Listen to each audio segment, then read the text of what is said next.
अल्लाह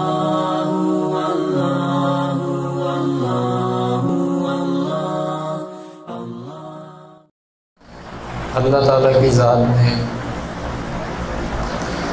हर चीज़ की खुराक रखी, चरिंद हो परिंद हो उनकी भी ग़िज़ा है, इंसान हो उसके जिस्म की भी ग़िज़ा है। तो हर चीज़ के जिस्म की ग़िज़ा रखी है, इसी तरीके से अल्लाह ताला की ज़ात ने दिल की भी ग़िज़ा रखी। और दिल की ग़िज़ा क्या है? अल्लाह ताला की ज़ात की मोहब्बत, ये दिल की ग़िज़ा है। जो दिल अल्लाह ताला की ज़ात ने मुझे और आपको दिया है, वो किसी ना किसी के ऊपर तो मरेगा। उस दिल के अंदर किसी ना किसी की मोहब्बत तो आएगी। ऐसा हो ही नहीं सकता ये किसी ना किसी से प्यार ना करे। तो हमारे हजरत फरमाया करते थे कि भाई अगर इस दिल को किसी ना किसी पर मरना है तो क्यों ना अल्लाह के ऊपर मरे, अल्लाह पर फिदा हो। इससे बेहतर कोई इंतखाब हो सकता है इस दिल की ग़िज़ा का?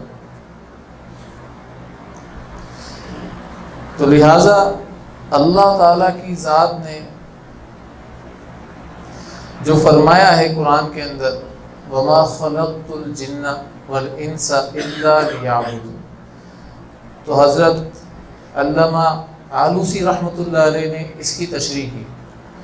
वो फरमाते हैं लियअबुदून से मुराद लियारिफून है। डायरेक्ट लियारिफून क्यों नहीं फरमाया? कि इंसान को हमने और जिन्नात को हमने जो पैदा किया है अपनी इबादत के लिए पैदा किया और किसी चीज़ के लिए पैदा नहीं किया। इसका मतलब ये कि हमने इंसान और जिन्नात को अपनी पहचान के लिए पैदा किया, ये हमें पहचान है।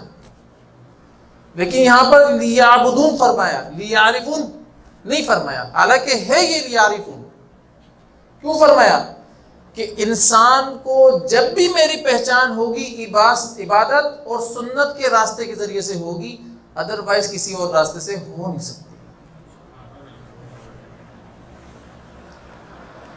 अगर कोई भंग पी रहा है, चरस पी रहा है और उसको मैं और आप मजज़ूब समझना शुरू कर दें, ऐसा नहीं हो सकता। वो मजज़ूब हो नहीं सकता।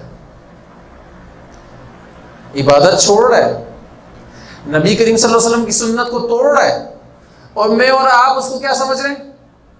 मजदूब समझ रहे हैं, अल्लाह वाला समझ रहे हैं। तो अपने आप को भी धोखा दे रहे हैं और दूसरे लोगों को भी धोखा देने की कोशिश कर रहे हैं। वो अल्लाह वाला नहीं हो सकता जो ना इबादत के अंदर हो, ना सुन्नत के रास्ते के अंदर। ये जो दिल दिया है अल्लाह ताला की ज़ात ने, हमारे हज़रत फरमाया करते थे, भाई इसीलिए कहता हूँ कि ये दिल अल्लाह ताला की ज़ात को दे दो। जब तुम अल्लाह ताला की ज़ात को दिल दे दोगे, गैर से दिल हटा लोगे, गैरुल्लाह से, गैरुल्लाह को दिल से निकाल दोगे, तो बाकी कौन बच जाएगा? जब तुम गैरुल्लाह को दिल से निकाल दोगे तो बाकी तुम्हारे दिल के अंदर क्या बचेगा? जब तुम अल्लाह की ज़ात के ऊपर फिदा कर रहे होगे, अल्लाह, यही ला इलाहा इल्लल्लाह है।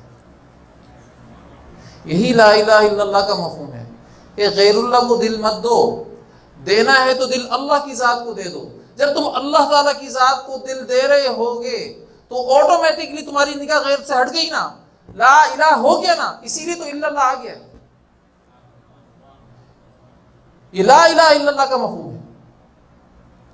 तो लिहाजा अपने दिल को अगर फिदा करना है तो अल्लाह ताला की ज़ात के ऊपर कर दो, जैसे कि हुज़ूर अकरम सल्लल्लाहु अलैहि वसल्लम ने सहाबा कराम को सिखाया था फिदा कर, किसी और को नहीं सिखाया। किसको सिखाया था? सहाबा कराम को सिखाया। इस सोज़े इश्क के ऊपर दो चीज़ें इंसान के पास हों तो फिर उसकी मोहब्बत की तकमील होती है। अगर दोनों में से एक भी कम होगा तो ये मोहब्बत भी फितना बन जाएगी या बिदअत बन जाएगी। और वो क्या कि दिल के साथ साथ सोज़े इश्क भी हो गई, दिल के साथ साथ सोज़े इश्क भी हो। और फिर दूसरी चीज क्या है कि दिल के साथ साथ आपके पास कैफ़े इल्म भी हो। अगर सोज़े इश्क और कैफ़े इल्म नहीं हुआ तो दिल आपका कामिल मोहब्बत किसी से कर ही नहीं सकता। इस दिल के सांस के ऊपर आपको इश्क का नगमा लगाना है तो इल्म की कैफियत के साथ लगाना है, फिर ये नगमा ब्लॉकबस्टर बनता है। ऊपर यहां पर नहीं बनेगा समझ गए बात को। फिर ये नगमा कहाँ बनता है? ये ऊपर कहाँ? फरिश्तों के पास जाकर अल्लाह की बारगाह के अंदर क्या बनता है? ये सुपर डुपर हिट बनता है, ठीक है ना। और इसके रिकॉर्ड तोड़ व्यूवर्स होते हैं, पता नहीं कितने लोग इसको वहां पर देखते हैं। इसकी इंतहा नहीं होती, इसकी इंतहा सिर्फ अल्लाह की जात को मालूम होती है और किसी को नहीं मालूम।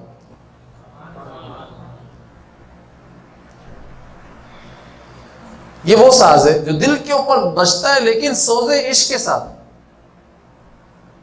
और कैफे इल्म के साथ। इल्म की कैफियत होगी, इल्म के साथ होगा इश्क, तो ये इश्क तकब्बुर से भी पाक होगा और बिदअत से भी पाक होगा। दो चीजें होती हैं, अगर आपके अंदर इश्क हुआ और इल्म नहीं हुआ तो आप अल्लाह से जो मोहब्बत करोगे वो बिदअत वाली मोहब्बत होगी, अपने तरीके से कर रहे हो। आप नबी करीम सल्लल्लाहु अलैहि वसल्लम की जात से जो मोहब्बत करोगे अपने तरीके से कर रहे होगे, इश्क है आपके अंदर लेकिन कैफे इल्म नहीं है। और अगर आपके अंदर कैफे इल्म हुआ लेकिन इश्क नहीं हुआ तो आप जो मोहब्बत करोगे तकब्बुर की कैफियत के अंदर कर रहे होगे, किब्र होगा आपके अंदर, क्योंकि इल्म के अंदर ताल्ली होगा।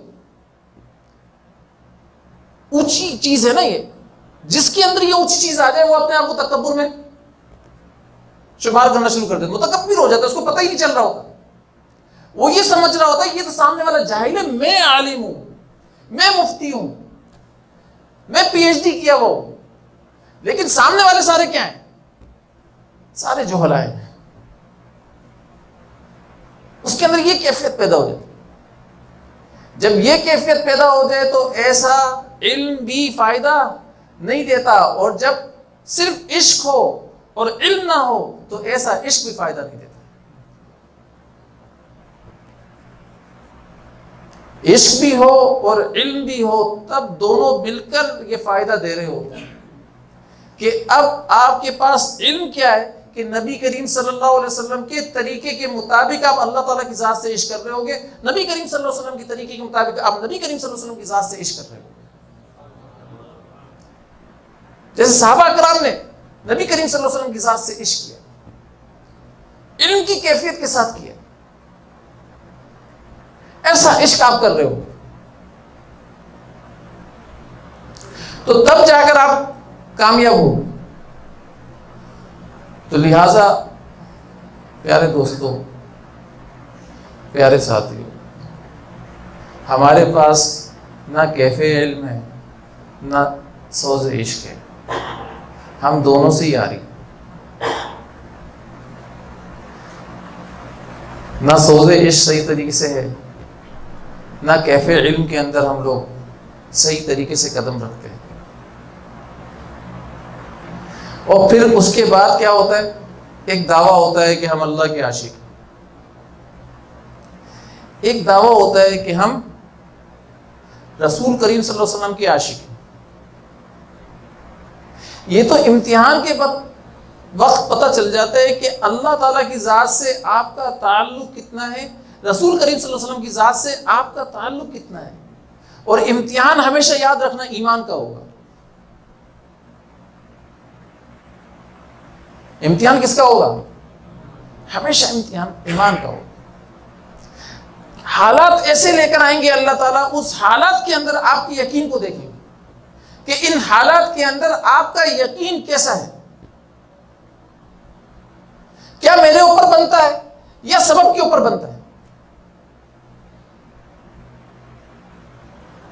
भाई यूसुफ अलैहिस्सलाम के ऊपर अल्लाह ताला की जात हालात को लेकर आए, इन हालात के अंदर अल्लाह ताला की जात ने यकीन को देखा है कि इस वक्त इन हालात के अंदर ये बात किससे करता है, तो अल्लाह ताला की जात से बात की। क़ाल रब्बी सिज्नु अहब्बु इलैया,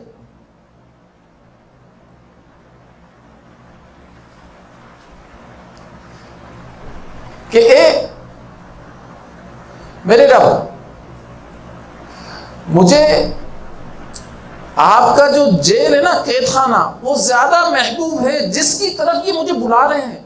ये ख़वातीन मुझे जिसकी तरफ बुला रही है ना, उनसे महबूब क्या है? आपकी महबूबियत का जेल खाना, जिसमें आपकी मोहब्बत तो अता हो रही हो हर वक्त दिल के अंदर, वो मुझे ज्यादा अजीज है। तो इन हालात के अंदर यूसुफ अलैहिस्सलाम को देखा कि यूसुफ अलैहिस्सलाम बात किससे कर रहे हैं? अल्लाह ताला की जात से। लेकिन फिर क्या हुआ? जब ताबीर बताई यूसुफ अलैहिस्सलाम ने ख्वाब की और ये कहा कि बादशाह को मेरे बारे में अर्ज करना, बादशाह को मेरे बारे में अर्ज करना। मकसद क्या था कि बादशाह के सामने इनकी बात जाएगी तो बादशाह इनको बुलाएगा और हो सकता है रिहाई के लिए कोई आसानियां पैदा हो जाए। तो अल्लाह ताला की साथ कुरान में फरमा रहे फलबिसा फिस सिजनी बिज़अ सिनीन, कि हमने यूसुफ अलैहिस्सलाम को इस वजह से कई साल तक जेल के अंदर रख दिया कि मखलूक से बात क्यों की अपनी रिहाई के लिए।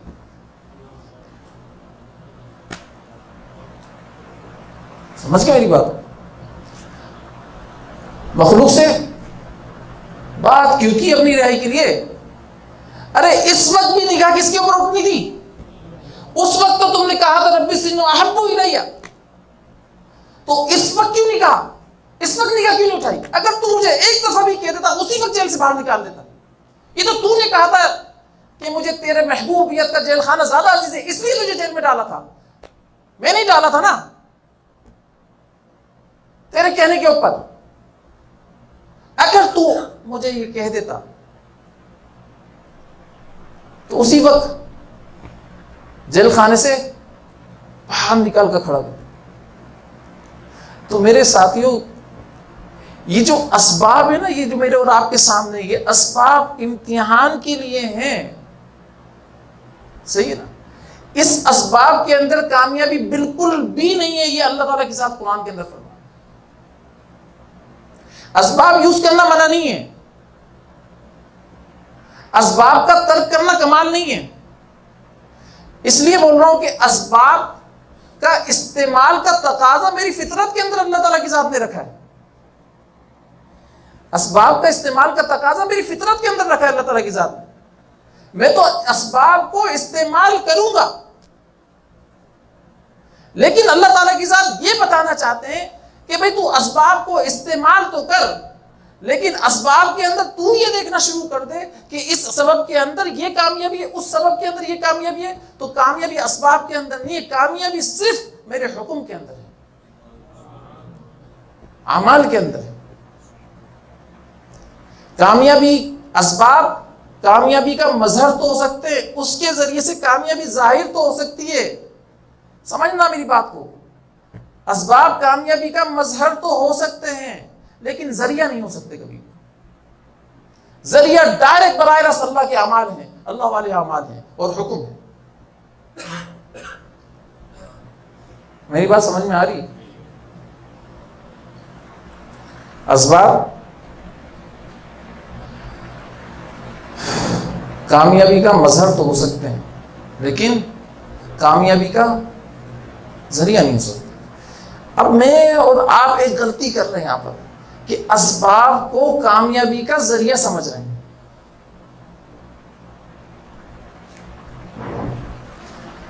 बिल्कुल मुश्रिकाने मक्का की तरह। वो क्या बोला करते थे हजूर अकरम सल्लल्लाहु अलैहि वसल्लम की जात से? वो एक बात बोला करते थे कि भाई अल्लाह करते हैं, मानते थे इस बात को, अल्लाह करते हैं, ये बोलते थे अल्लाह करते थे, लेकिन लात भी कुछ करता है, उज़्ज़ा भी कुछ करता है। हम क्या बोलते हैं? हाँ अल्लाह रिस्क देते हैं, लेकिन हमारी दुकान से भी कुछ होता है, हमारी फैक्ट्री से भी कुछ होता है। तो मुशरिकाने मक्का और मुझमें क्या फर्क है मेरी और आपकी बात में? इस बात का तो इनकार करवाया था प्यारे नबी करीम सल्लल्लाहु अलैहि वसल्लम की जात ने। हमें रब का मतलब ही नहीं मालूम कि रब किसे कहते हैं।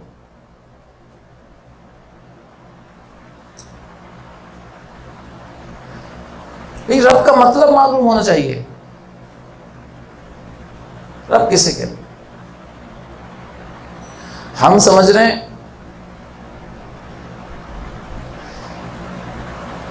ज़बान के ऊपर तो रब होता है, अल्लाह की ज़ात है, लेकिन रब हमारे दिल के अंदर क्या होता है? ये जो दुकान चल रही है ना, ये मेरी रब है। ये मेरी फैक्ट्री चल रही है ना, ये मेरी रब है। ये मेरी जॉब चल रही है तो ये मेरा रब है। ये जो लोग मेरे इर्द गिर्द है ना, जिससे मेरे को कुछ ना कुछ आ रहा है, ये शायद मेरा रब है।